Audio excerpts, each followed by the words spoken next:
हाँ, तो देखिए, मौर्य न्यायिक व्यवस्था यानी मौर्य न्याय प्रशासन। तो मौर्य काल में न्यायिक व्यवस्था की एक सुव्यवस्थित प्रणाली संगठित की गई थी। मौर्यकालीन न्यायिक प्रशासन बहुत हद तक आज की न्यायिक व्यवस्था के अनुकूल था। कैसे? तो मौर्य न्यायिक प्रशासन मुख्यतः दो भागों में बटा हुआ था, एक धर्मस्थीय और दूसरा कंटक शोधन। धर्मस्थीय न्यायालय के अंतर्गत मुख्य रूप से दीवानी मामलों की सुनवाई की जाती थी, यहां दिखाया गया है बोर्ड पे। और धर्मस्थीय न्यायालय के प्रमुख न्यायाधीश को व्यवहारिक कहा जाता था, व्यवहारिक दीवानी मामले। वहीं दूसरी ओर कंटक शोधक न्यायालय जो था, कंटक शोधन न्यायालय, इसके अंतर्गत मुख्य रूप से फौजदारी मामलों की सुनवाई की जाती थी। और कंटक शोधन न्यायालय के प्रमुख न्यायाधीश को प्रदेष्टा कहा जाता था। आज जब हम अपनी वर्तमान न्यायिक व्यवस्था को देखते हैं तो मोटे तौर पर हमारी न्यायिक व्यवस्था भी बहुत हद तक मौर्यकालीन न्यायिक प्रशासन से समान दिखाई पड़ता है, क्योंकि आज भी हमारे न्याय प्रणाली में सिविल मामलों का सुनते हैं ना आप लोग, ठीक है, और फौजदारी, ठीक है। आज भी आप सिविल कोर्ट जाइएगा तो कोई एक जज ऐसा मिलेगा जिसके चेंबर के आगे लिखा होता है कि सेशन जज, ठीक है, हाँ, सत्र न्यायाधीश। तो डिस्ट्रिक्ट एंड सेशन जज, जिला एवं सत्र न्यायाधीश, ठीक है। तो ये एक दीवानी और फौजदारी, वहां जाइएगा तो एक दीवानी मामले अलग मिलेंगे और फौजदारी मामले अलग, क्रिमिनल कोर्ट्स और सिविल कोर्ट्स, ठीक है, सिविल मामलों की। तो ये था। हम अगला पॉइंट लिखिए, ये मौर्य न्याय प्रशासन के विषय में जो बोर्ड पर आप लोग देख रहे हैं लिखा गया है। और इससे संबंधित जो अगला पॉइंट है वो लिख लीजिए कि मौर्य काल के अंतर्गत दंड व्यवस्था, मौर्य काल के अंतर्गत दंड व्यवस्था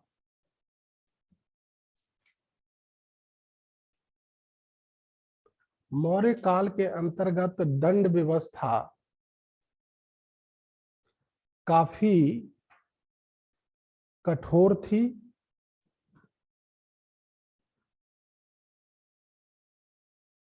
मुख्य रूप से अंग विच्छेद, कारावास, विच्छेद, अंग विच्छेद समझते हैं ना, अंग भंग करना, अंग, हाँ, अंग विच्छेद, कारावास, जुर्माना और मृत्यु दंड का प्रचलन था।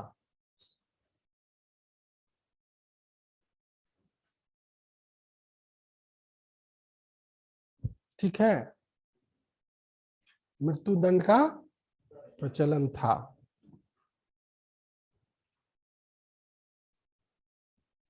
अब आते हैं राजस्व प्रशासन। कभी कभी हैंग कर रहा है, ये लग रहा है। राजस्व का मतलब समझते हैं आप लोग? अंग्रेजी में इसको बोलते हैं रेवेन्यू, नहीं तो आप लोग समझ सकते हैं रेवेन्यू क्या होता है।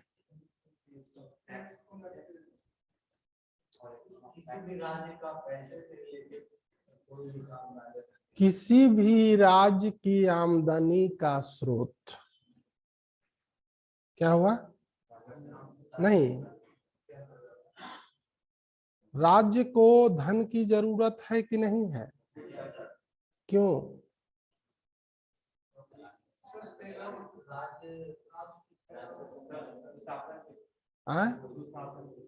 सुशासन, प्रशासन, प्रशासन के बाद का स्टेप है सुशासन। ठीक है, राज्य में एक सुव्यवस्थित प्रशासनिक व्यवस्था को बनाए रखने के लिए राज्य को धन की जरूरत पड़ती है। ये प्राचीन काल में भी बड़ा इंपॉर्टेंट था और आज भी नहीं। तो राज्य अपने आयों को प्राप्त करने के लिए अनेक प्रकार के कर लगाती है, ठीक है, शुल्क वसूलती है और यहाँ तक कि व्यापार और वाणिज्य भी करती है। बात समझ में आ रही है? आज ये बात सत्य है कि नहीं है? है तो बताइए कि आज टैक्स वसूलती है ना सरकार, है शुल्क वसूलती है ना, और वाणिज्य व्यापार करती है। एग्जाम्पल है, वेरी गुड। जितने भी सार्वजनिक कंपनियां हैं, पीएसयू, पब्लिक सेक्टर यूनिट्स क्या है, अंडरटेकिंग्स क्या है, ये राज्य द्वारा किए जाने वाले व्यापारिक क्रियाकलाप हैं।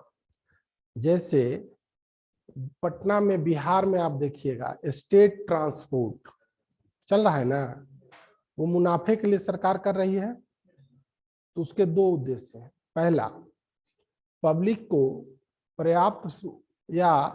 पर्याप्त मात्रा में बेहतर ट्रांसपोर्ट की व्यवस्था उपलब्ध कराना और कम खर्च पर, और साथ ही साथ राज्य को भी मुनाफा हो, तो उसके द्वारा राज्य रोजगार भी प्रोवाइड कर रही है ना।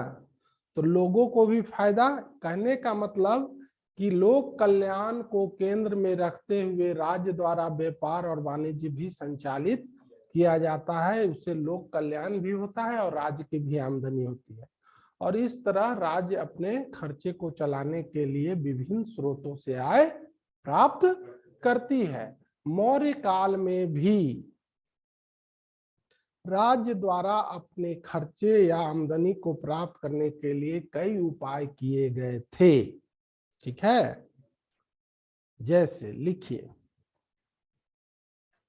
राज्य की आय का प्रमुख स्रोत था, राज्य की आय का प्रमुख स्रोत था कृषि, वाणिज्य, व्यापार आदि। कृषि, वाणिज्य, व्यापार आदि। ठीक है, कृषि, व्यापार आदि। लिखिए अगला पॉइंट,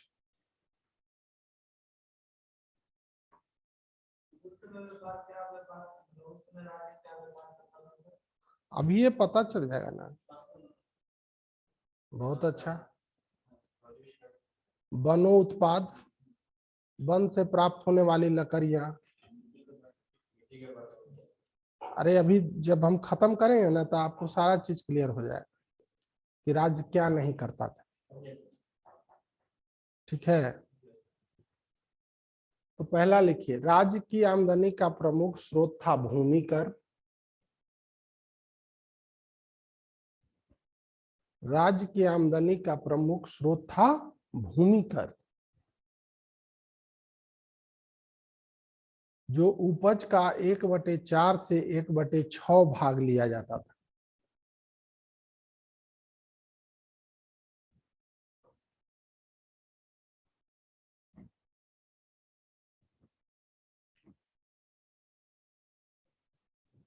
एक बटे चार से 1/6 भाग लिया जाता था।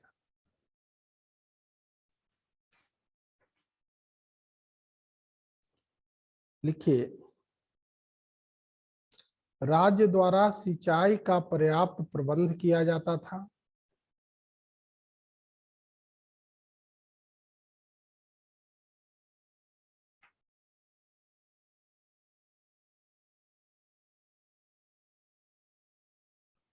राज्य द्वारा किया जाता था तथा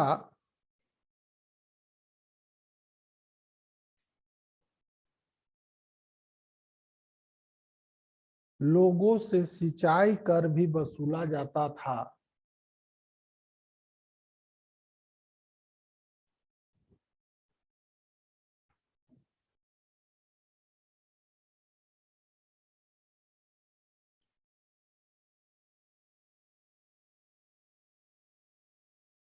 ठीक है, लिखिए राजकीय सिंचाई व्यवस्था से लाभ उठाने वाले किसानों को उपज का 1/3 भाग कर के रूप में देना पड़ता था।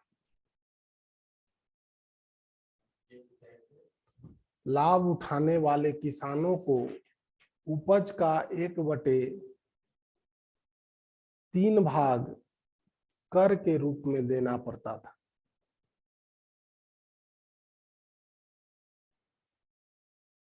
ठीक है,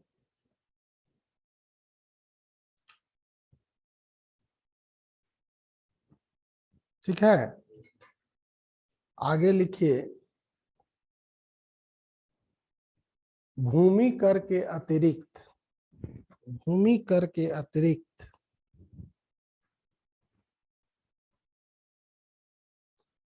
राज्य द्वारा अन्य कई प्रकार के कर भी वसूल किए जाते थे, जैसे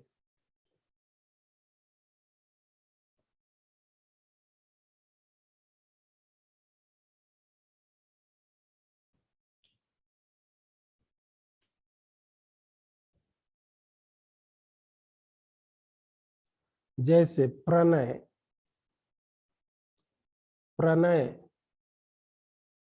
जैसे क्या है? प्रणय क्या है? लिख लीजिए, डैश देकर लिखिए। संकट काल में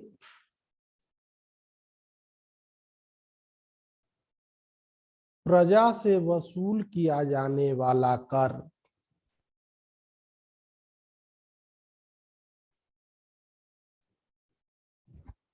संकट काल में प्रजा से वसूल किया जाने वाला कर। अगला लिखिए वृष्टि।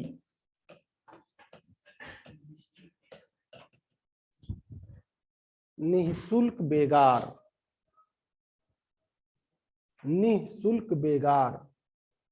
इसका मतलब समझते हो? अर्थात लोगों को बिना मजदूरी के उनसे श्रम लेना। ठीक है, इसको कहते हैं निःशुल्क बेगार। अगला लिखिए बलि।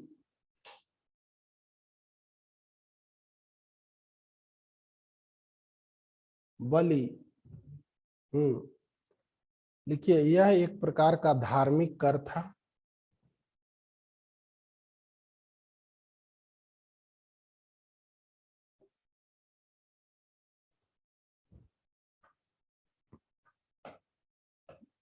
विविध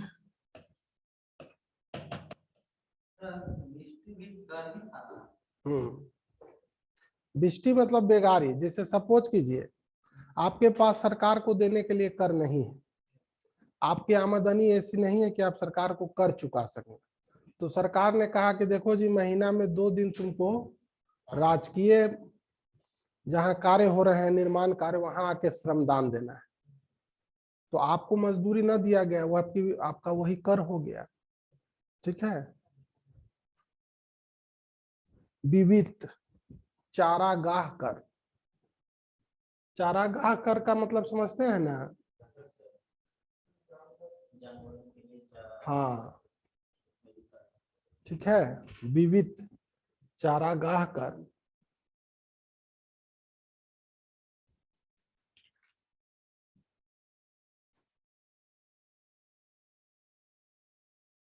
ठीक है, आगे लिखिए अगला पॉइंट।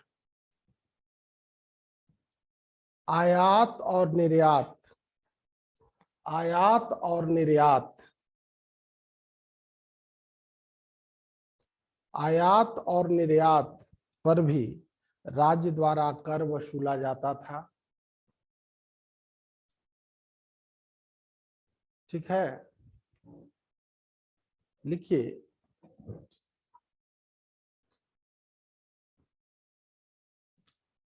आयात कर को प्रवेश्य कहा जाता था। क्या कहा जाता था?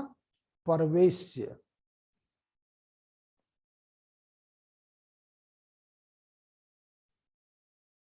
आयात कर को क्या कहा जाता था? प्रवेश्य, जो मूल्य का 1/5 भाग होता था।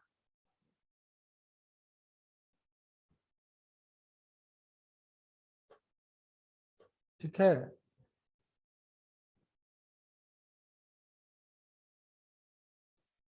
ठीक है, और लिखिए आगे। उसी प्रकार निर्यात कर को निष्क्राम्य कहा जाता था।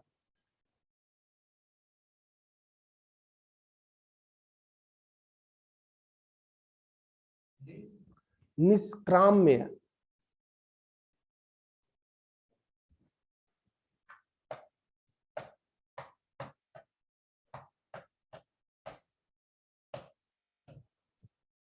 निर्यात कर को क्या कहा जाता था? निष्क्राम्य।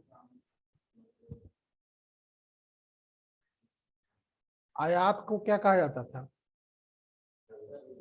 तो प्रवेश मतलब क्या होता है? एंट्री मारने वाला। और निष्क्राम्य मतलब बाहर जाने वाला। आया समझ में? बोलिए। विविध।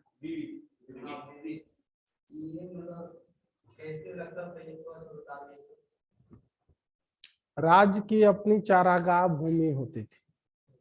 ठीक है। और राज्य की चारागाह भूमि में चारा, आप जानवर को चरने के लिए छोड़िएगा तो आपको टैक्स देना होगा। और यदि आपने टैक्स नहीं दिया तो राजकीय अधिकारी आपके जानवर को पकड़ के बंद कर देते थे। ठीक है। हम लोग बचपन में ऐसा सुने हैं अपने गांव में कि कहाँ तो धर लेता था, छुड़ाने लोग जाते थे। हाँ हाँ। ठीक है। पहला ऐसा शासनकाल था जिसमें एक ऐसी नौकरशाही, एक ऐसी प्रशासनिक व्यवस्था, एक ऐसी शासन व्यवस्था की नींव रखी गई थी जिसके लक्षण आज तक है। समझ गए? और जब भी भारत के प्रशासनिक इतिहास की बात शुरू होगी या पढ़ी जाएगी तो उसका प्रारंभ मौर्य काल ही होगा।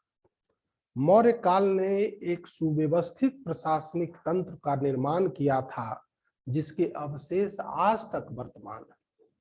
और आज भी हमारी प्रशासनिक व्यवस्था की बहुत सी बातें उस सिस्टम को के आधार पर गठित की गई या उसमें कुछ सुधार करके। ये बात आप लोग याद रखिए, यही कंक्लूजन है इसका फाइनल। इसीलिए यूपीएससी मेंस जीएस में और यूपीएससी मेंस ऑप्शनल या बीपीएससी ऑप्शनल मेंस जिनका हिस्ट्री है उसमें मौर्य प्रशासनिक व्यवस्था बड़ा ही हॉट टॉपिक होता है। ठीक है। तो लिख लिए आप लोग? लिखिए लिखिए। मौर्य काल में कुछ प्रमुख उद्योगों पर राज्य का एकाधिकार था। जैसे प्रमुख उद्योगों पर राज्य का एकाधिकार था। जैसे एकाधिकार का मतलब समझते हो तुम लोग? सिर्फ और सिर्फ एक, और कोई दूसरा वो नहीं कर सकता है। ठीक है। जैसे आज है कि नहीं वो बात?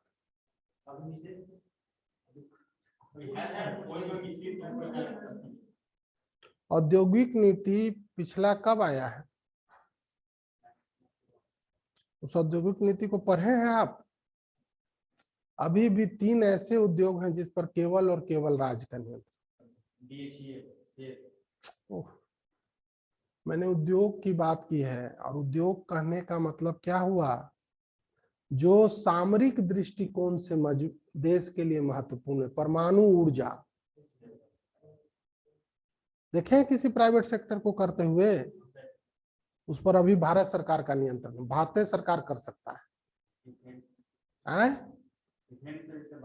हाँ, विस्फोटक सामग्री, ठीक है, ये सिर्फ राज्य के, आज भी राज्य पर का इस पर नियंत्रण है। उसी प्रकार मौर्य काल में कुछ प्रमुख उद्योगों पर सिर्फ राज्य का नियंत्रण होता था। जैसे पहला, लिखे हैं आप लोग? लिखिए, शराब उद्योग।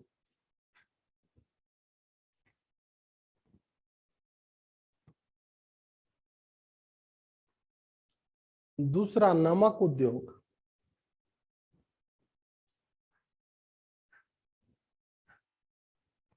तीसरा, खान उद्योग, खान उद्योग, माइंस। चौथा, हथियार उद्योग, हथियार उद्योग। पांचवा, जहाज रानी उद्योग।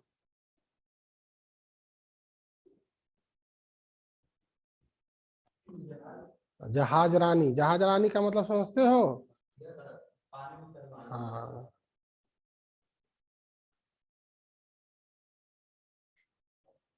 1991 से पहले जो अभी जितना भी लिखा है, लगभग सब पर भारत सरकार का नियंत्रण था। नहीं, अब शराब चूंकि आबकारी राज्य का विषय है, ठीक है। अब आइए सैन्य प्रशासन।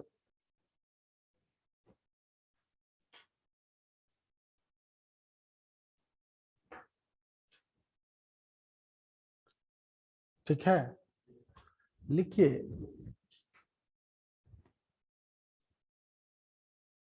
मौर्य साम्राज्य एक विशाल साम्राज्य था। मौर्य साम्राज्य एक विशाल साम्राज्य था।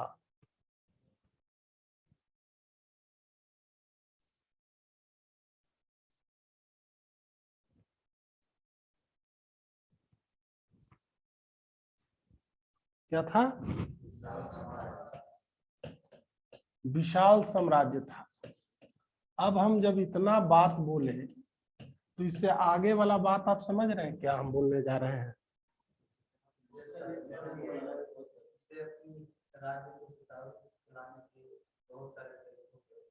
Very good. ये इतने बड़े विशाल साम्राज्य को बनाए रखने के लिए, और शांति और व्यवस्था बनाए रखने के लिए, और बाहरी शत्रुओं से उसकी रक्षा करने के लिए एक सेना की जरूरत होगी कि नहीं होगी? ठीक है, तो लिखिए, मौर्य साम्राज्य एक विशाल साम्राज्य था। अतः मौर्य साम्राज्य की स्थिरता एवं अस्तित्व को बनाए रखने के लिए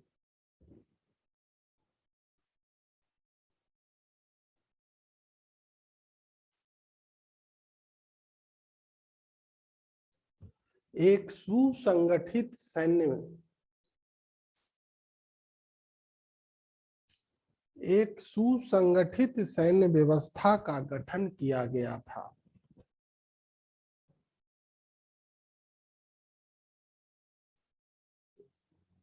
संगठित सैन्य व्यवस्था का गठन किया गया था।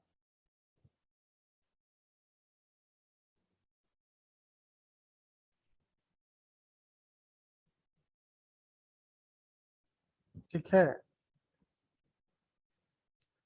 लिखिए, मौर्यकालीन सैन्य व्यवस्था के विषय में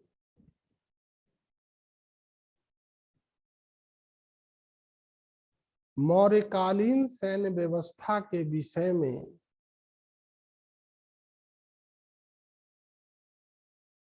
विस्तृत जानकारी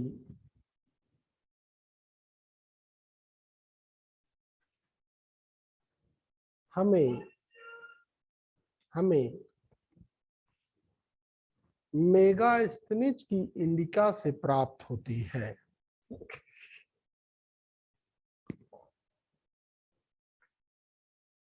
कहां से प्राप्त होती है?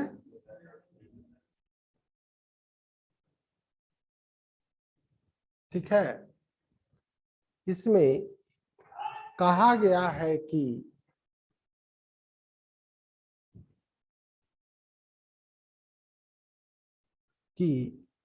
सैन्य व्यवस्था का देखभाल करने के लिए,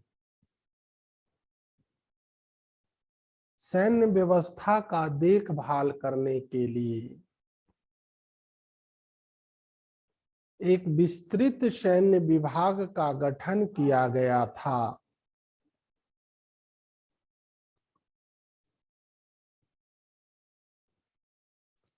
जिसमें कुल 30 सदस्य थे। सैन्य विभाग का गठन किया गया था जिसमें कुल 30 सदस्य थे। कितने सदस्य थे? जो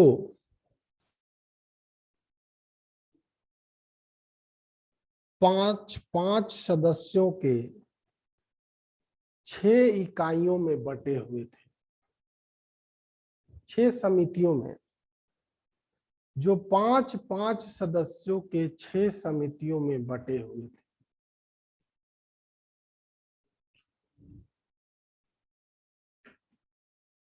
ठीक है, अब लिखिए प्रथम समिति। एक समिति में कितने सदस्य? 5। प्रथम समिति लिखिए, यह जल सेना की व्यवस्था करती थी।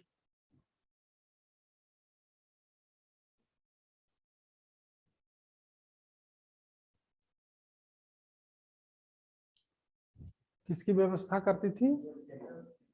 दूसरी समिति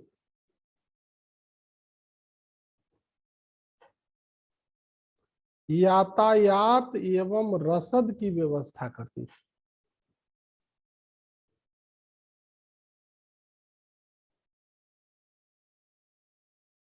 किसकी व्यवस्था करती थी? रसद। रसद का मतलब समझते हो? राशन और सेना के लिए जरूरी सैन्य। तीसरी समिति पैदल सैनिकों का देख रेख करती थी।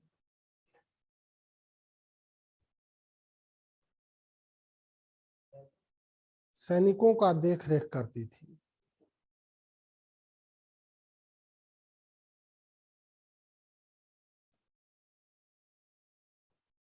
चौथी समिति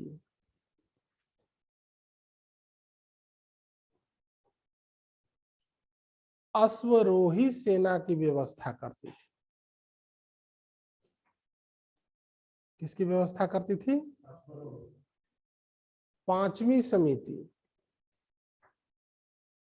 हस्ती सेना की व्यवस्था करती थी।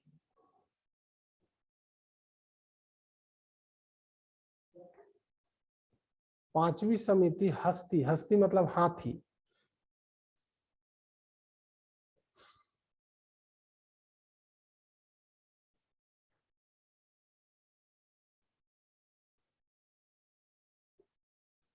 छठी समिति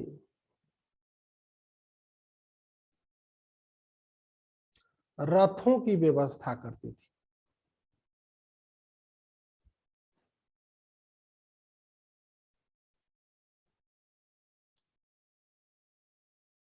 अगला पॉइंट लिखो, सैन्य विभाग का प्रमुख सेनापति कहलाता था। सैन्य विभाग का प्रमुख सेनापति कहलाता था।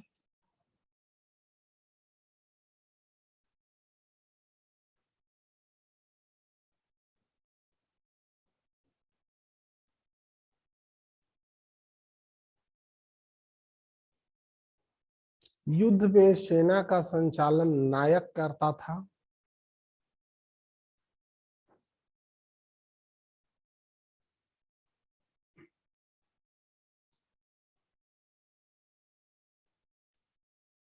युद्ध में सेना का संचालन नायक करता था। ठीक है,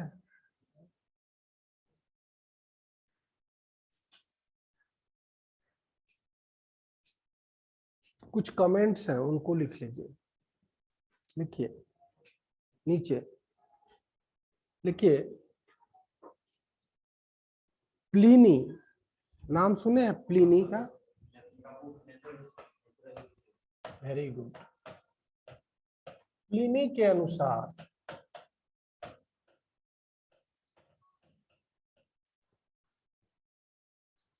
चंद्रगुप्त मौर्य की सेना,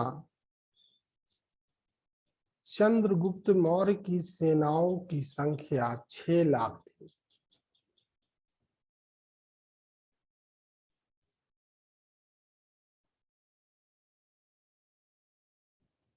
कितना था?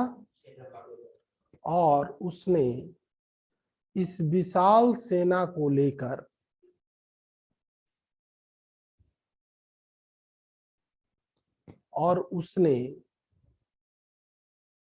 इस विशाल सेना को लेकर समूचे भारत को रौंद डाला था। क्या किया था? ठीक। दूसरा एक कमेंट है, वो भी है, देखिए यूनानी लेखक जस्टिन के अनुसार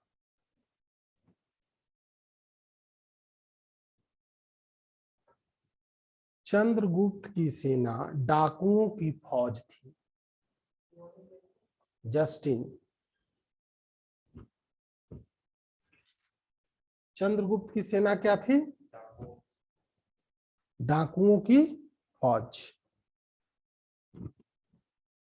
कुछ सवाल है किसी को?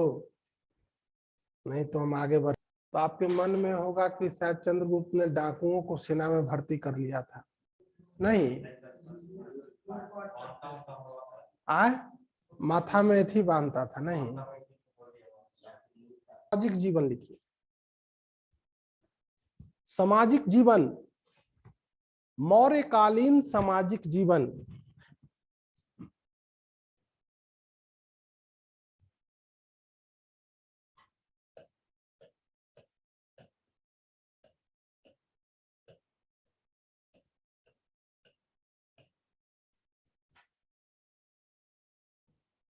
सामाजिक जीवन कहने का क्या मतलब है?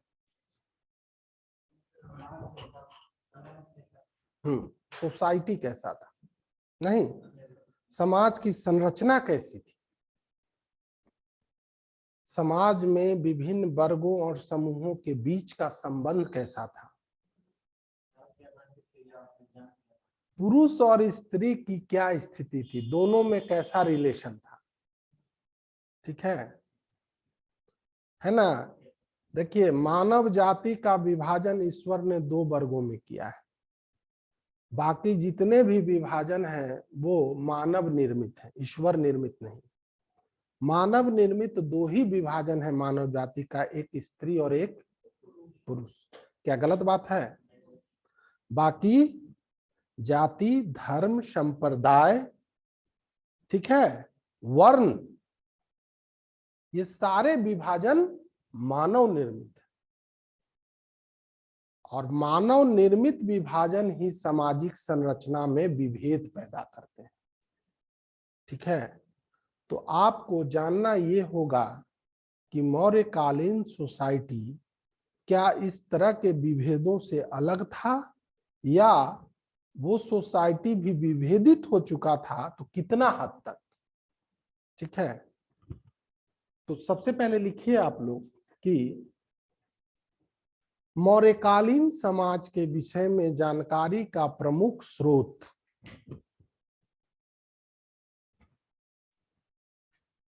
मौर्यकालीन समाज के विषय में जानकारी का प्रमुख स्रोत है कौटिल्य का अर्थशास्त्र।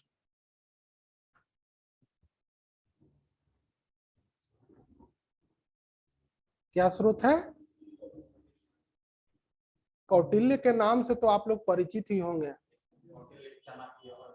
Very good.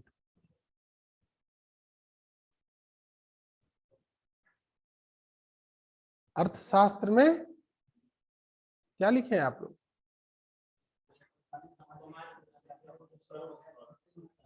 अर्थशास्त्र है। लिखिए, कौटिल्य के अनुसार समाज 4 वर्णों में विभाजित था। क्या था? 4 वर्णों में विभाजित था। ब्राह्मण, क्षत्रिय, वैश्य और शूद्र।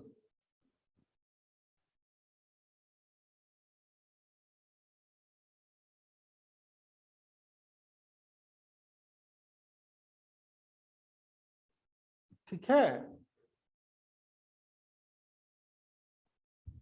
ब्राह्मण, क्षत्रिय, वैश्य और, इससे पहले के क्लास में हम बता चुके हैं कि ये भी इस विभाजन का आधार क्या था। समझ रहे हैं आप बात को? लिखिए, इस काल में एक बड़ा सामाजिक परिवर्तन दिखाई पड़ता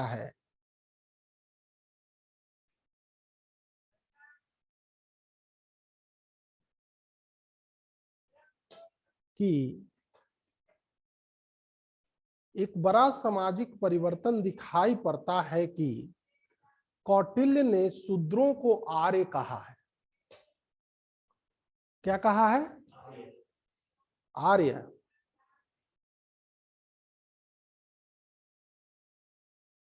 तथा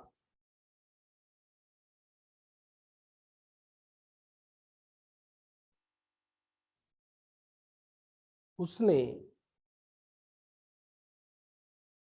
यह भी कहा कि शूद्र कृषि, पशुपालन, व्यापार, वाणिज्य आदि कर सकते हैं। तथा उसने यह भी कहा कि शूद्र कृषि, पशुपालन, व्यापार, वाणिज्य आदि कर सकते हैं।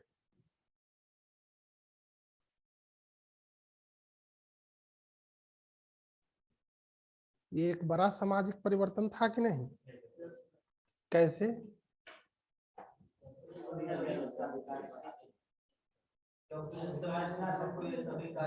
रुक जाइए, ये 1 बाय 1 करके बोलिए, ये बड़ा सेंसिटिव मैटर है। 1 बाय 1 करके बोलिए आप।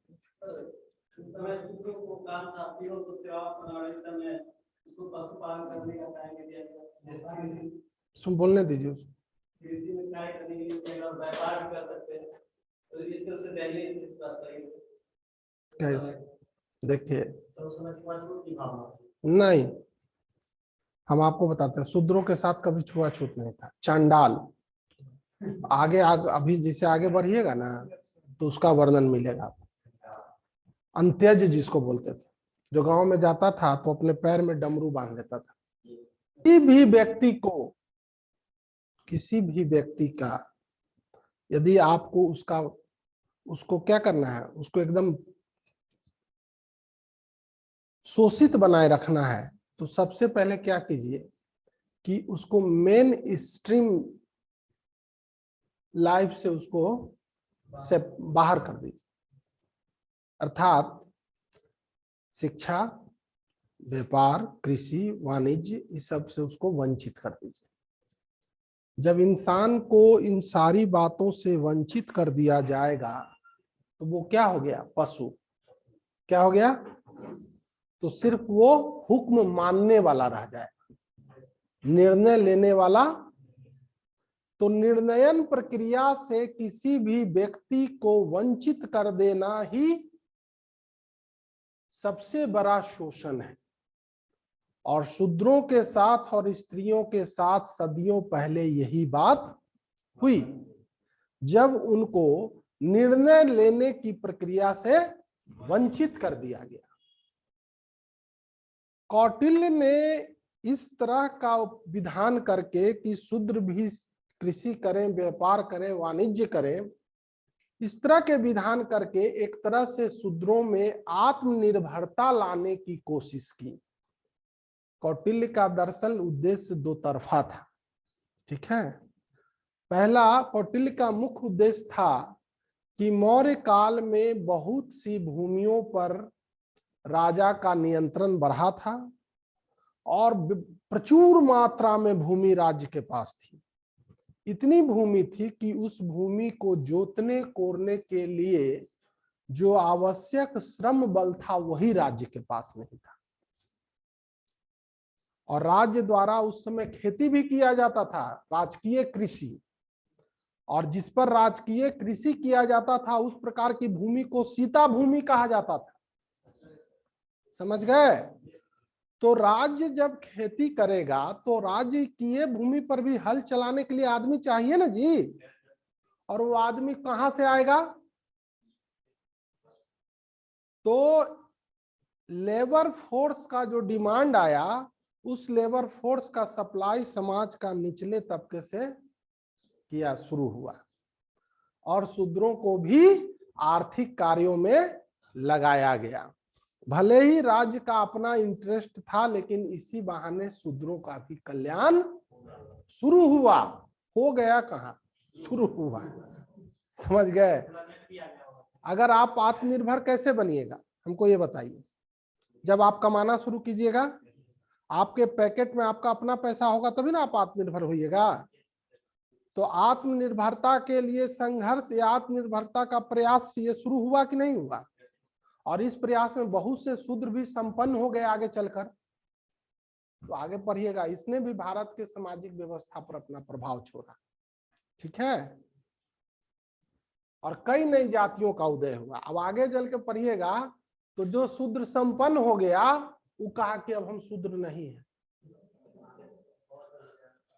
अब सामाजिक व्यवस्था में मेरे हमको अपग्रेड कर दो। तुम क्या कर दो? कभी आप लोग सोचते हैं कि 4 ही जातियां थी, वर्ण थे, ब्राह्मण, क्षत्रिय, वैश्य, शूद्र, और हिंदुस्तान में आज 4 ही जाति है? सैकड़ों। ये कहां से बना? ये उपजातियां बनी। क्या बनी? उपजातियां। और जैसे ही थोड़ा सा तबका सवर्ण मतलब एथी होते गया, शक्तिशाली होते गया, तो उसने ब्राह्मणों को कहा कि हमारा उद्धार कर दीजिए। ब्राह्मण भी उसको कहा कि नहीं जी, देखिए ये अलग है, तुम लोग नीचे हो, ये तुमसे ऊपर है, क्योंकि ये कुलीन हो चुका है। ठीक है?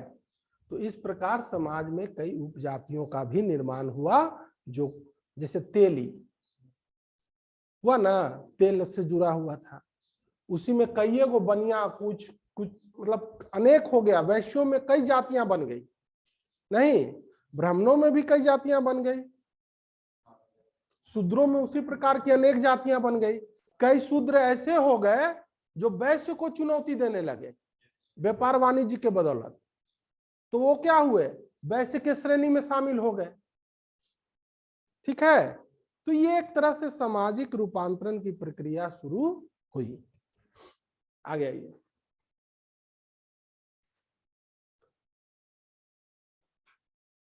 लिखिए, कौटिल्य ने कई वर्ण संकर जातियों का भी उल्लेख किया है। कौटिल्य ने कई वर्ण संकर जातियों का भी उल्लेख किया है।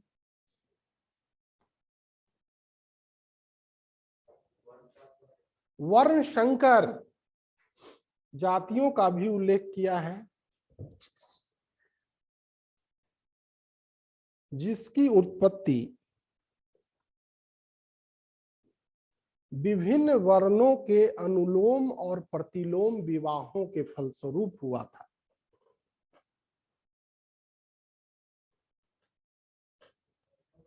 विभिन्न वर्णों के अनुलोम और प्रतिलोम विवाहों के फलस्वरूप हुआ था, जैसे अम्बस्ट, निषाद, मागध, सूत, रजक, दर्जी, सुनार, लोहार आदि।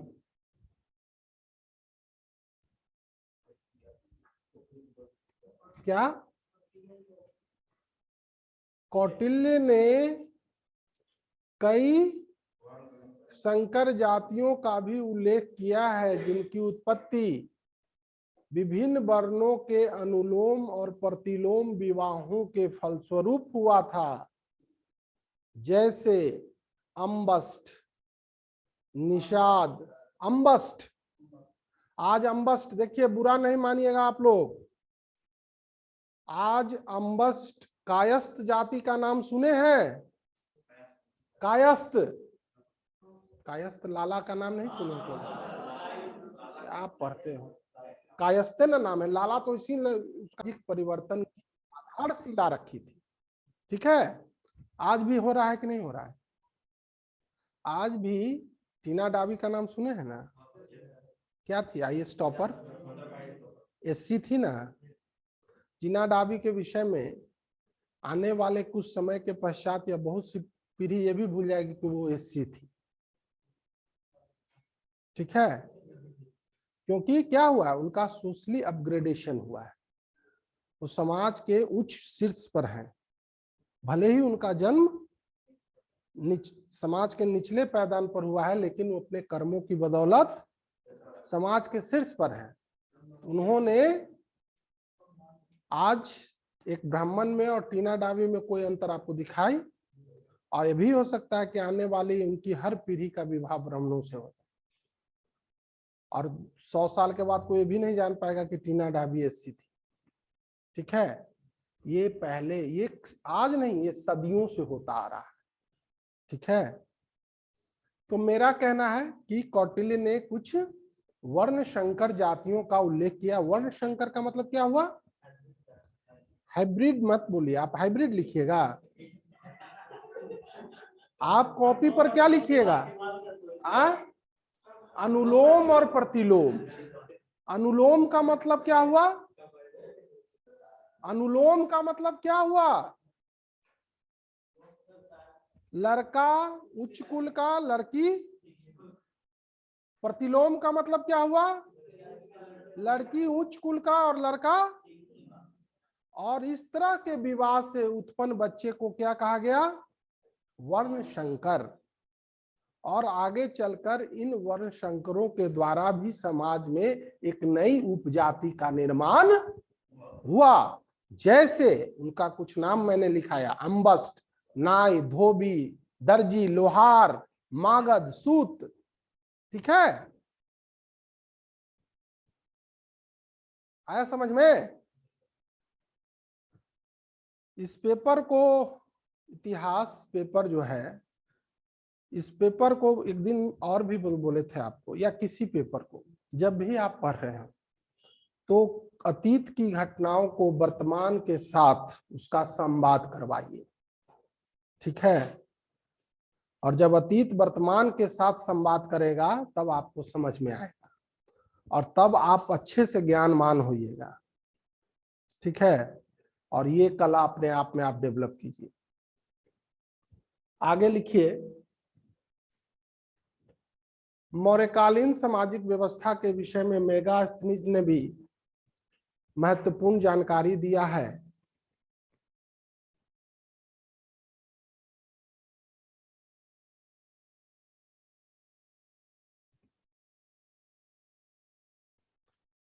मेगास्थनीज ने भी महत्वपूर्ण जानकारी दिया है। मेगास्थनीज के अनुसार भारतीय समाज 7 जातियों में विभाजित था, जैसे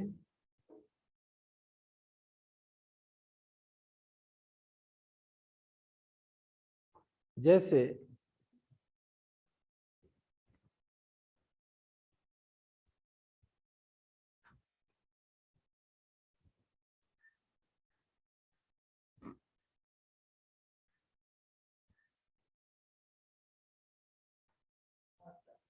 सात जातियों में विभाजित, ये मेगास्थनीज ने कहा है। किसने कहा है? मेगास्थनीज कौन था? यानी भारत का तो नहीं ना था? ठीक, तो मेगास्थनीज ने कितनी जातियों में? पहला दार्शनिक, पहला दार्शनिक, दूसरा किसान, पहला दार्शनिक, दूसरा किसान, तीसरा अहीर या ग्वाला,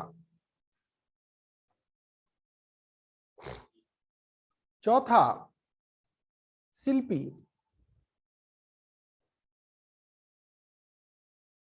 पांचवा सैनिक, छठा निरीक्षक और सातवां सभासद।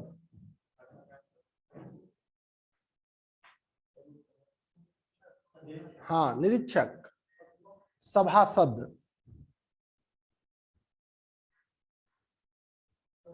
सद। निरीक्षक वही जी जो गुप्तचरी का काम करता था।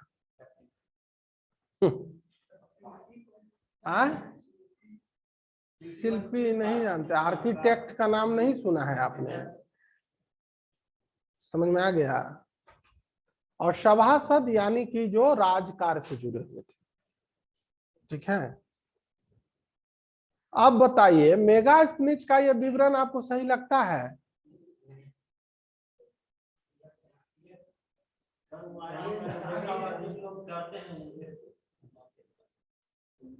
तो लिखिए, अगला पॉइंट लिखिए, मेगास्थनीज के अनुसार भारतीय समाज में दास प्रथा विद्यमान नहीं थी। यह भी एक बात कहा है उसने, स्लेवरी सिस्टम।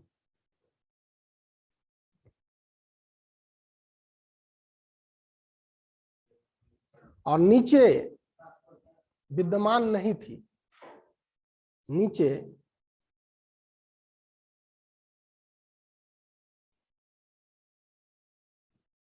मैं आपको लिखाता हूं, लिख लीजिए कि मेगास्थनीज का भारतीय सामाजिक व्यवस्था के विषय में जो विवरण दिया गया है वह निश्चित रूप से अतिशयोक्तिपूर्ण है। वह निश्चित रूप से अतिशयोक्तिपूर्ण है,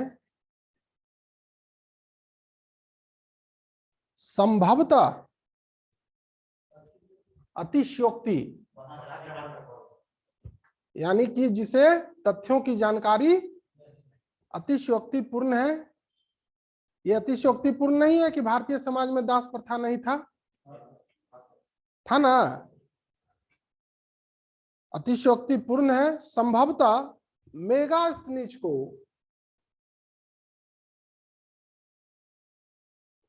भारतीय सामाजिक संरचना का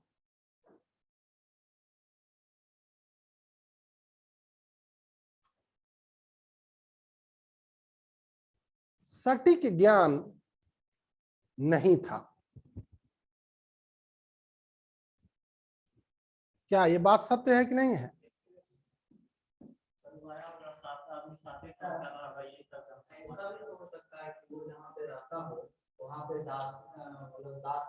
हुआ ये था कि वो कहां से आया था?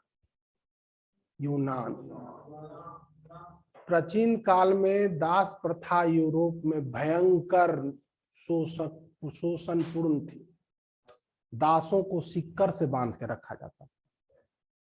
जैसे सुअर को कैसे ही एथी में रखा जाता है, वैसे उनको एक घर में बंद कर दिया जाता था और खेतों में काम करने के लिए उनको ऐसे खींच के सिक्कर से निकाला जाता था और एक साथ बैठा के हाथ में रोटी दे दिया जाता था कि खा लो। आप पानी जैसे कैसे जानवर के गैलन नाद में दिया जाता है वैसे कि पी लो और चलो काम करो। ठीक है, कितना का इसे 2-3 साल से दाढ़ी बाल नहीं बना है, फटा पुराना चिथरा पहने हुए है। ठीक है, अब मर गया तो फेंक दिया। तो उसने जो व्यवस्था आपने यहां देखा था, भारत में तो ऐसा था नहीं। भारत में तो कहा गया कि दासों के साथ भी सम्मान पूर्वक, असम्मान पूर्वक व्यवहार यदि न भी करें तो उनके साथ प्रेम पूर्वक व्यवहार तो जरूर कीजिए और उनको पर्याप्त भोजन, पर्याप्त वस्त्र मात्रा में मुहैया करवाइए। कम से कम उनका व्यक्तिगत जीवन किसी भी प्रकार का कष्ट सहन न करे, क्योंकि अपने सारा जीवन उन्होंने अपने स्वामी की सेवा में लगा दिया है। इसलिए स्वामी का कर्तव्य है कि अपने दासों के साथ भी पुत्रवत व्यवहार करे। ये भारतीय संगीत साहित्यों में, संहिताओं में कहा गया है। ठीक है। तो भारत में अपने दासों के साथ जो व्यवहार किया जाता था, उस व्यवहार में तो इस तरह का कहीं बात नहीं था कि दासों को सिक्कर से बांधना, उनको खींच कर ले जाना काम करने के लिए, उनको जानवरों की तरह खाना देना, ऐसा तो नहीं था। भारत में था दास संपत्ति नहीं रख सकते थे, दास शिक्षा नहीं ग्रहण करते थे। दासों में भी कोई ऐसा दास था जो सब शिक्षित भी होता था। महाभारत देखे हैं, उसमें पांडवों को दास बनना पड़ा था कि नहीं पड़ा था? उसमें दास क्या करता था? तो अपने राजा के साथ चौसर भी खेलता था। दासी क्या करती थी? तो अपनी महारानी की सेवा करते हुए उनका बालों को संवारती थी, उनका श्रृंगार करती थी। ऐसा तो नहीं था कि उनको, है ना? तो वो क्या दिखाता है?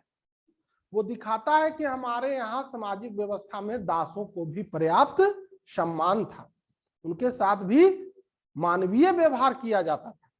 लेकिन वहीं यूरोप में, अफ्रीका में दासों के साथ पशुवत व्यवहार होता था। तो मेगास्थनी जब भारत पहुंचा तो उसको तो ऐसा दिखाई नहीं पड़ा। तू कहा कि अरे यहाँ तो दास प्रथा है, ये नहीं। समझ गए? कंपेयर, आप कहीं जाइएगा तो अपने सोसाइटी से ही ना कंपेयर करते हैं। आया समझ में?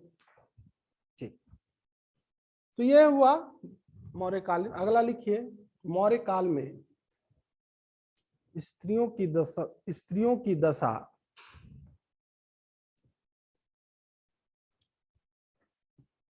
स्त्रियों की दशा सामान्यतः अच्छी थी,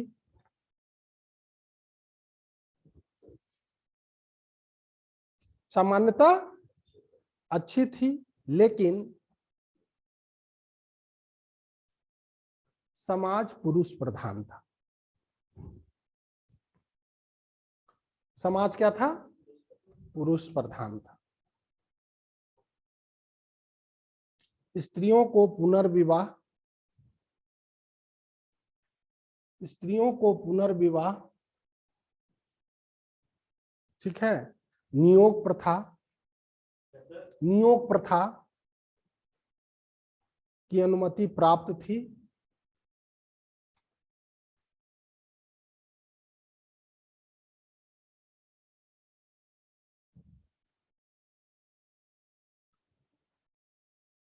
नियोग प्रथा एक ऐसी प्रथा थी जिसमें यदि किसी जवान महिला का हस्बैंड गुजर जाए और महिला को कोई पुत्र ना हो सके, तो वह अपने हस्बैंड के छोटे भाई के साथ फिजिकल रिलेशन में रह सकती थी। क्या रह सकती थी? जब तक कि पुत्र ना हो जाए। ठीक है, तो इस तरह की बातें थी। आगे लिखिए, सती प्रथा का अभाव था, विधवा विवाह प्रचलित था,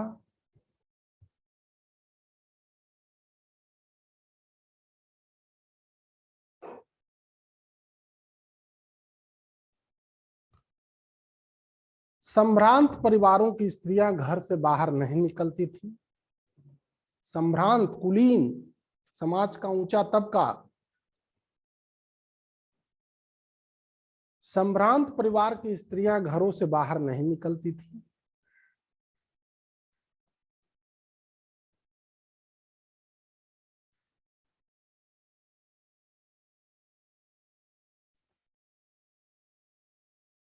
घरों से बाहर नहीं निकलने वाली स्त्रियों को अनिष्कासनी कहा जाता था।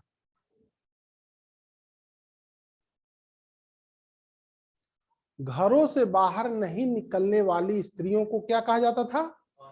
अनिष्कासनी।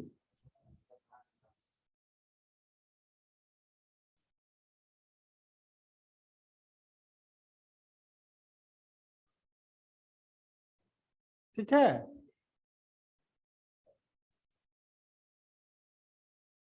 अर्थशास्त्र लिखो। अगला पॉइंट, अर्थशास्त्र में गणिकाओं या वेश्याओं का उल्लेख मिलता है।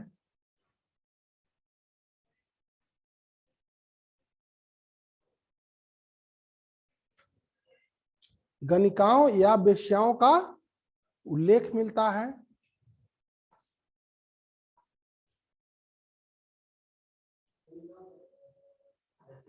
हाँ, फिर नहीं समझे तो आप नहीं समझे में क्या लिखे आप? अर्थशास्त्र में गणिकाओं और वेश्याओं का उल्लेख मिलता है। लिखिए, राज्य द्वारा राज्य संरक्षित वेश्यालय भी होते थे, जिसका नियंत्रण गणिकाध्यक्ष के द्वारा किया जाता था।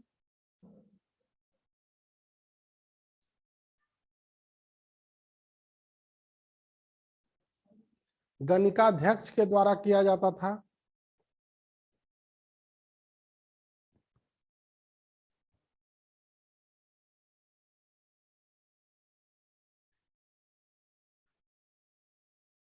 गणिकाओं से कर वसूला जाता था।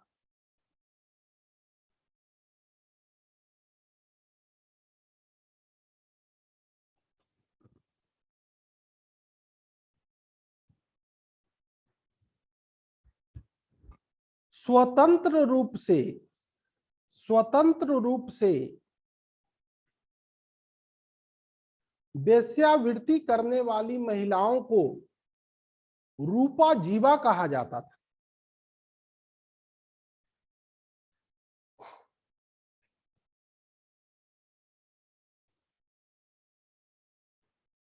क्या कहा जाता था?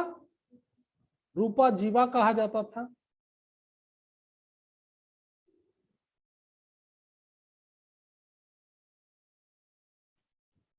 ठीक है, विधवा विवाह प्रचलित था, लिखे हो? चलिए, ये सामाजिक व्यवस्था था। इसको एक बार संक्षिप्त रूप में सुन लीजिए। पहला, मौर्यकालीन समाज कई वर्णों में विभाजित था। चारों वर्ण का नाम याद है ना? ठीक है।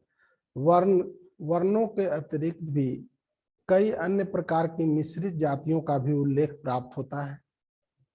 इसमें आपको पता चल गया ना, अनुलोम और प्रतिलोम विवाह। ठीक है। इसके अतिरिक्त समाज में एक नया परिवर्तन जो पहले की अपेक्षा नया क्या दिखाई पड़ता है, तो शूद्रों को कृषि कार्य यानी आर्थिक कार्यों से जोड़ा गया। दूसरा, समाज में स्त्रियों की दशा अच्छी थी। कैसी थी? बहुत अच्छी थी, सामान्यतः अच्छी थी। ठीक है, थी बहुत अच्छी इसलिए नहीं थी कि कुछ ऐसी प्रथाएं थी जिनका समाज में प्रचलन था। बड़े घर की स्त्रियां सामान्यतः घर से बाहर नहीं निकलती थी। एक तरह से क्या था? रूढ़िवादिता था। हाँ, सामान्य घर, छोटे तबके की स्त्रियां घर से बाहर जाती थी। दूसरी जो सबसे जो ड्रॉबैक था वो था स्टेट स्पॉन्सर्ड प्रोस्टिट्यूशन। नहीं, एक राज्य का अपना चकला घर हो और उससे वो टैक्स वसूले, तो एक वेलफेयर स्टेट में इस तरह की बातों का कोई औचित्य है? हमको तो नहीं लगता है, लेकिन यदि है, बहुत से देशों में इसको वैधता प्राप्त है आज भी। यूरोप के, साउथ ईस्ट एशिया में जाइएगा आपके, थाईलैंड वगैरह, तो वहां भी राज्य की आमदनी का बहुत बड़ा स्रोत है।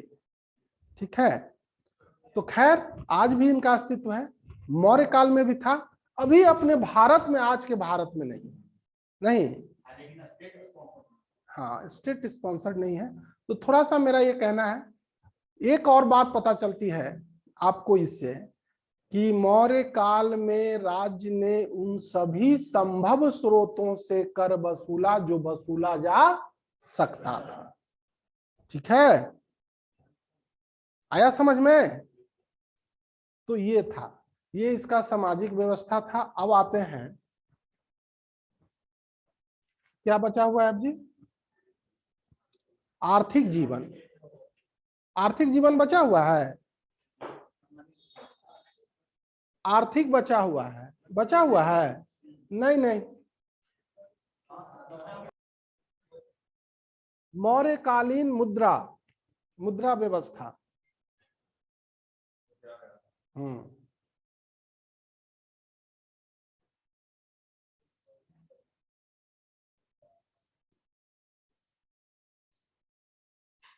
लिखिए मौर्यकालीन मुद्रा को आहत सिक्का, पंचमार्ग क्वाइन के नाम से जाना जाता था।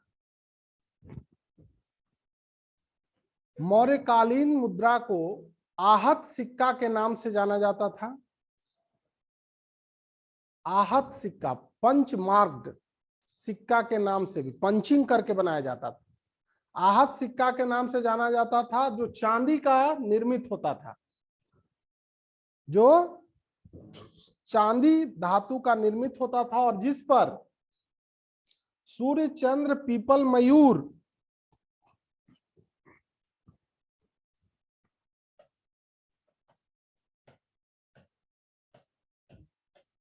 सूर्य चंद्र पीपल मयूर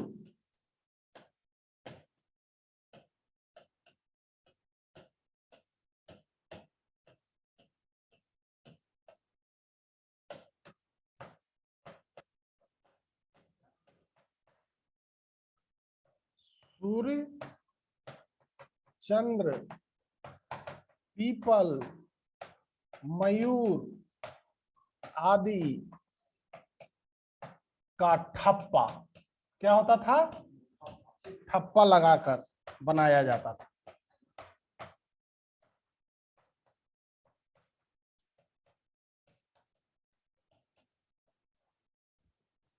ठीक है, आगे लिखो कि इस काल में सोने के सिक्कों को सुवर्ण कहा जाता था।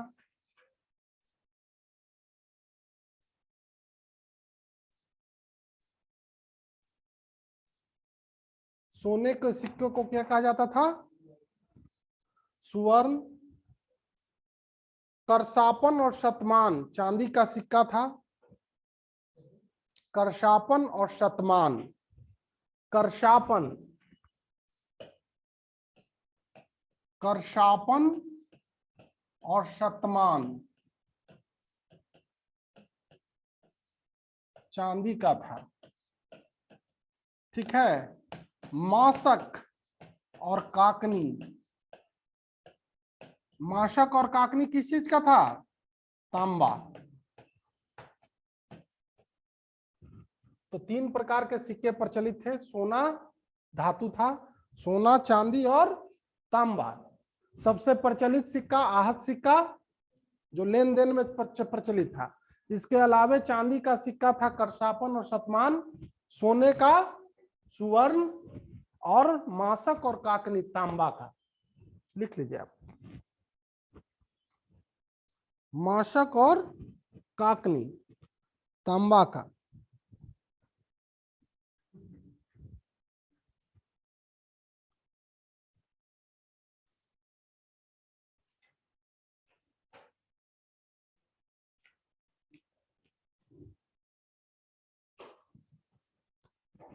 मौर्य कला,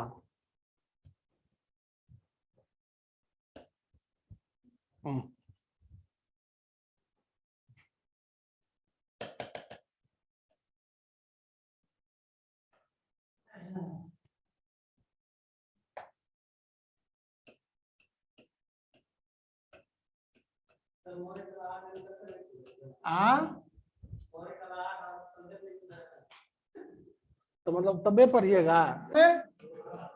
पहला राजकीय कला और दूसरा लोक कला, मतलब समझ गए। एक जो राजा के संरक्षण में विकसित हुआ और एक जो लोगों के संरक्षण में आया, समझ में। तो मौर्य कला को लिखिए, मौर्य कला को दो भागों में विभाजित किया जा सकता है, एक राजकीय कला और दूसरा लोक कला।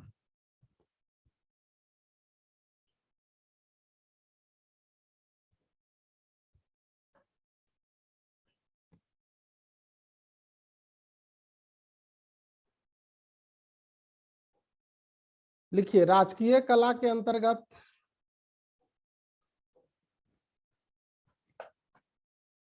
स्तूप, गुफा, स्तंभ। ठीक है, राजकीय कला के अंतर्गत आते हैं स्तूप, गुफा, स्तंभ।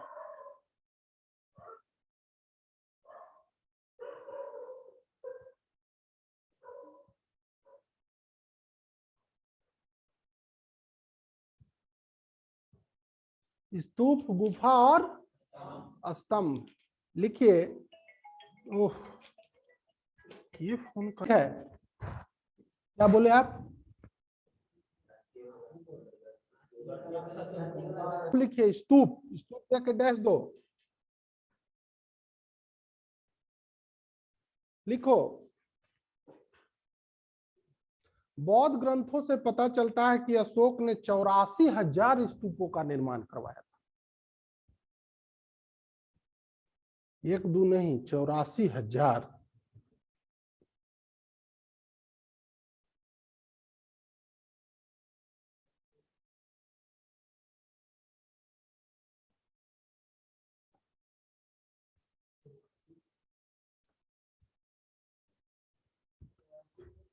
हजार स्तूपों का निर्माण करवाया था।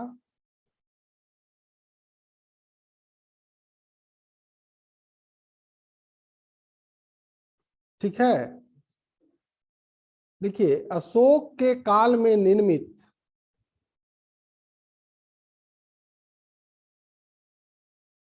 दो स्तूप काफी महत्वपूर्ण हैं, जैसे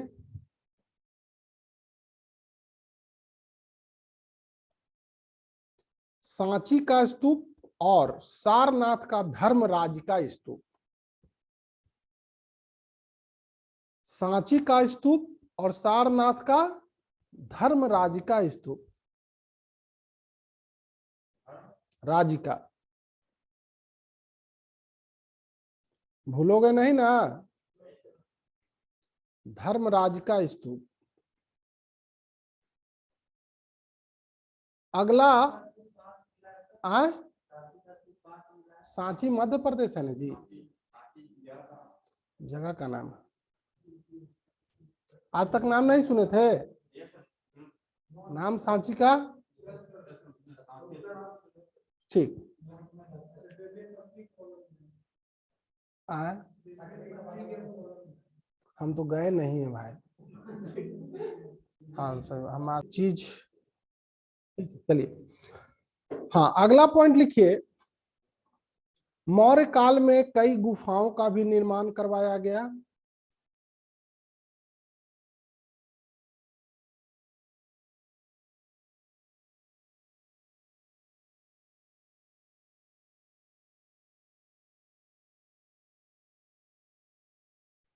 जिसके साक्ष्य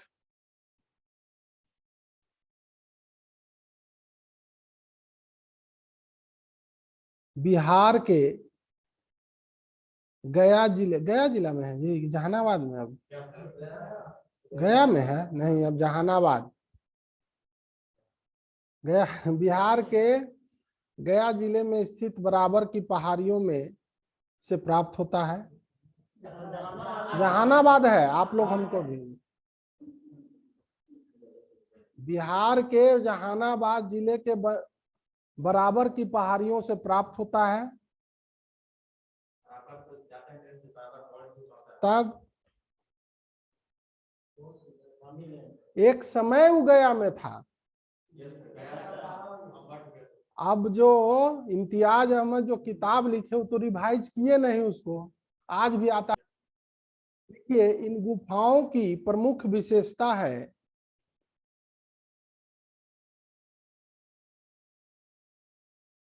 चमकदार पॉलिश। क्या विशेषता है? चमकदार पॉलिश। जान लीजिए, शीशा के तरह चमकता है वो पॉलिश जो किया गया, एकदम शीशे की तरह चमकदार पॉलिश।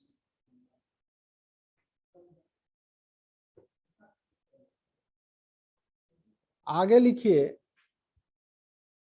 स्तंभ। देखिए, मौर्यकालीन राजकीय कला का उत्कृष्ट नमूना है। स्तंभ को अंग्रेजी में पिलर्स बोलते हैं। मौर्यकालीन राजकीय कला का उत्कृष्ट नमूना है।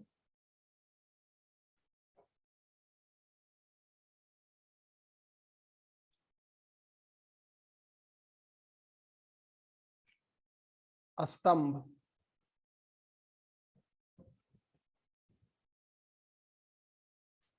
इन स्तंभों का निर्माण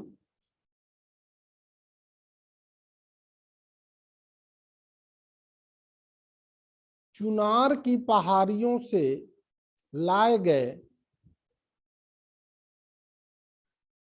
इन स्तंभों का निर्माण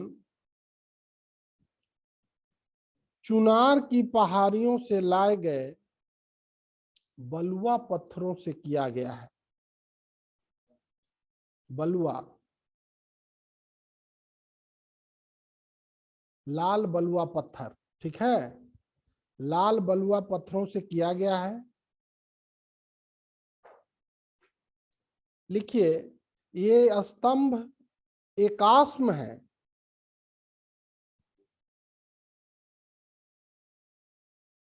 एकास्म है, जिनकी लंबाई 30 से 40 फीट है तथा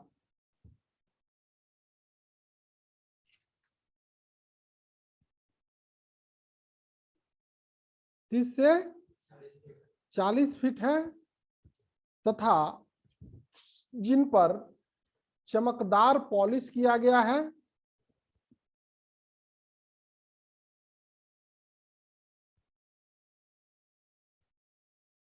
ठीक है, चमकदार पॉलिश किया गया है। आगे लिखो, इन स्तंभों की सर्व प्रमुख विशेषता है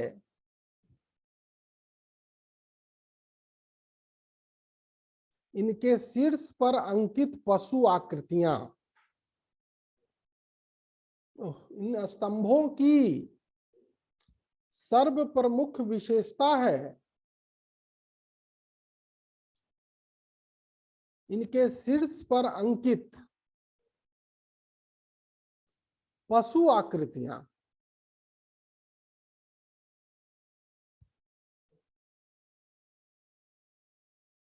पशु आकृति मतलब, हाँ, आकृतियां, ठीक है, जैसे सांची। सांची स्तंभ के शीर्ष पर क्या है? सिंह। लिखो, सांची के शीर्ष पर सिंह, रामपुरवा सिंह, लौरिया नंदनगढ़ सिंह, सॉरी, रामपुरवा पर क्या लिखे? सिंह नहीं, रामपुरवा पर लिखिए वृषभ। रामपुरवा के ऊपर वृषभ, वृषभ मतलब बैल।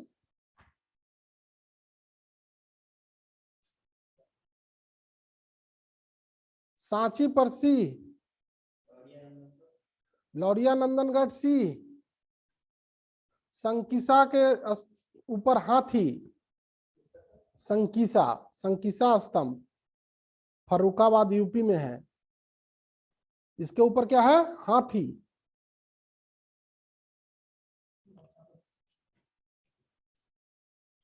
और अगला पॉइंट लिखिए कि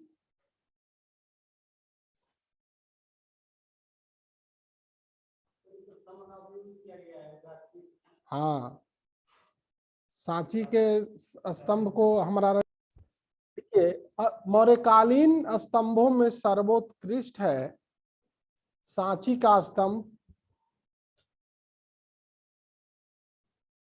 मौर्यकालीन स्तंभों में सर्वोत्कृष्ट है सांची का स्तंभ, जिसके शीर्ष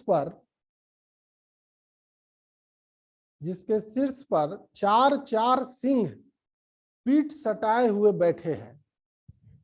चारों ओर से 4 हाथ शेर बैठा हुआ है, ठीक है, जिसके शीर्ष पर 4 सिंह पीठ सटाए बैठे हुए हैं।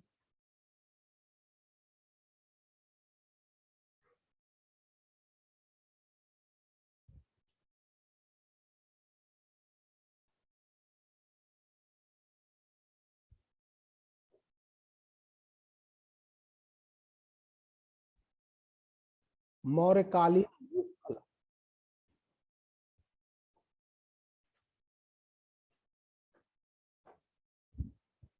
मौर्यकालीन लोक कला, देखिए मौर्यकालीन लोक कला की प्रमुख विशेषता है, मौर्यकालीन लोक कला की प्रमुख विशेषता है पत्थर की मूर्तियां एवं मृदभांड।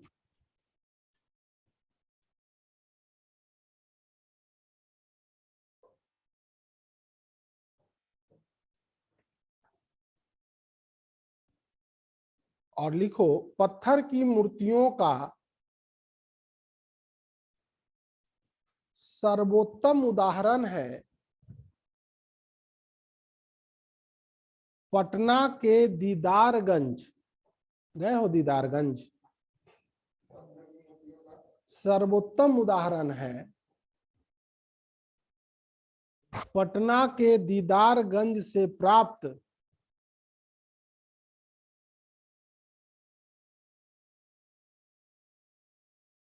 चामर ग्राहिनी यक्षी की मूर्ति। ग्राहिनी यक्षी। पटना संग्रहालय गए हो जी? ओजा से लाकर रखल है पटना संग्रहालय में यक्षी की मूर्ति, पटना म्यूजियम, यक्षी की मूर्ति, ठीक है। अब आगे लिखिए, मौर्यकालीन मृदभांडों का सर्वोत्कृष्ट उदाहरण है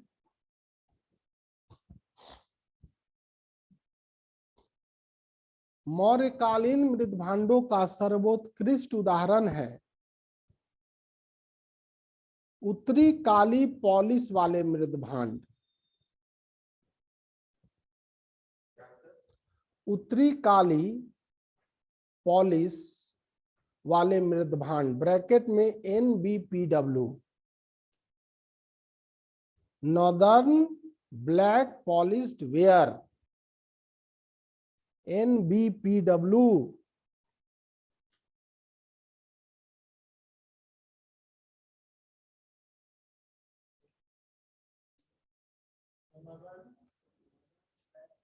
नॉर्दर्न ब्लैक पॉलिश्ड वेयर की मौर्य काल में ही पहली बार, मौर्य काल में ही पहली बार मंडल कूपों, मंडल कूप समझते हो? ठीक है, मंडल कूप, अंग्रेजी में रिंग वेल्स, हाँ रिंग वेल्स का निर्माण प्रारंभ हुआ।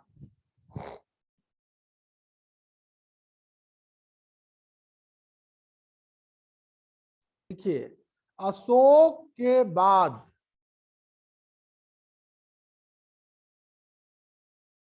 शासक बनने वाले प्रमुख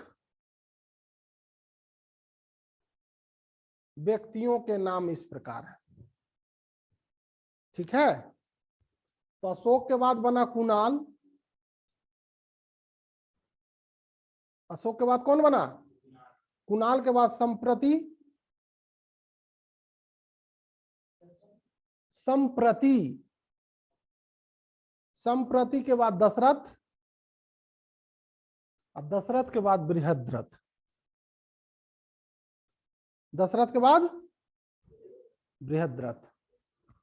और अंतिम पॉइंट में ये जोड़ लीजिए कि बृहद्रथ मौर्य वंश का अंतिम शासक था, ठीक है, जिसकी हत्या उसके ब्राह्मण सेनापति पुष्यमित्र शुंग के द्वारा कर दी गई, जिसकी हत्या उसके ब्राह्मण सेनापति पुष्यमित्र शुंग के द्वारा कर दी गई। 185 ईसा पूर्व में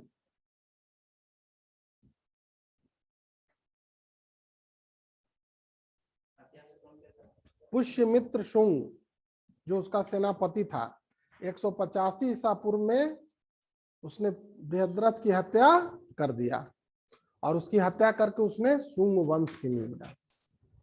तो आपका आज मौर्य वंश समाप्त और आज का क्लास भी समाप्त।